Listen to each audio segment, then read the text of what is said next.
Just figure you're filming this. I had testicular cancer, all right? I did not have colon cancer. Testicular.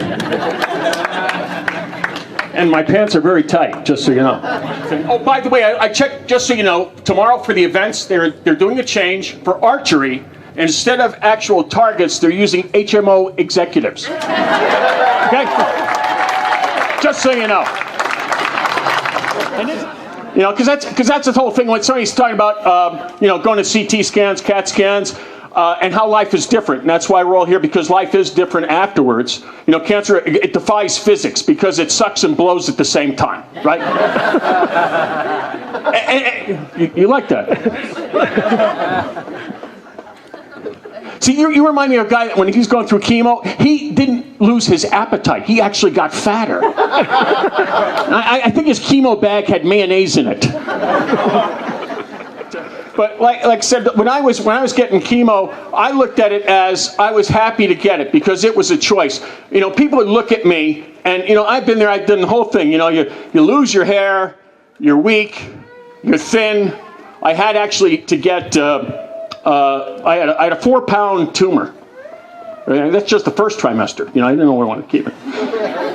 And it actually blocked my ureters. So, you ever heard the word creatinine? Isn't that a lovely word? They give you this stuff all the time. And so I had to wear catheters and bags, you know. And so I said, how am I going to deal with this? And so what I did is, the Lodi people are here, right? So I'm in a wine, and what I did is actually put wine labels on the bags. I did. The white Zinfandel. I should have called it yellow Zinfandel, I know. It wasn't my blush wine, it was my flush wine. And the humiliating thing, I have pets, you know, so I got tubes, and I got bags, and I'm coming out of the shower, and my cats are whacking at me. So it's great, I'm going through chemo, and I'm a human cat toy. And I, you know, said, but the thing is, when I had to go for checkups, and I had to go for the CT scan, I still remember the first one, and I think we've all been there, because one thing you know about cancer tears are different than any other tear you get, right?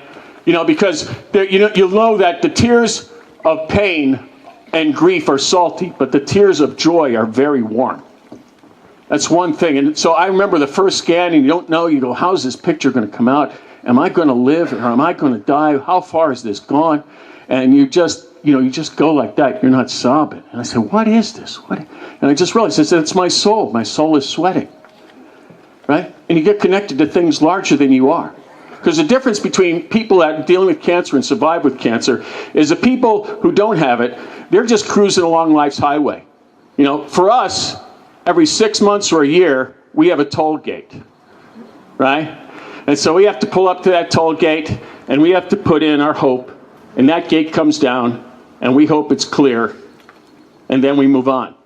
But because that is part of our life, because we accept that mortality, because we have faced it and we have fought it, it becomes part of our life. So every day of every second, we appreciate life so much deeper because we know, and we're also in tune to the suffering of others. That's the key, right?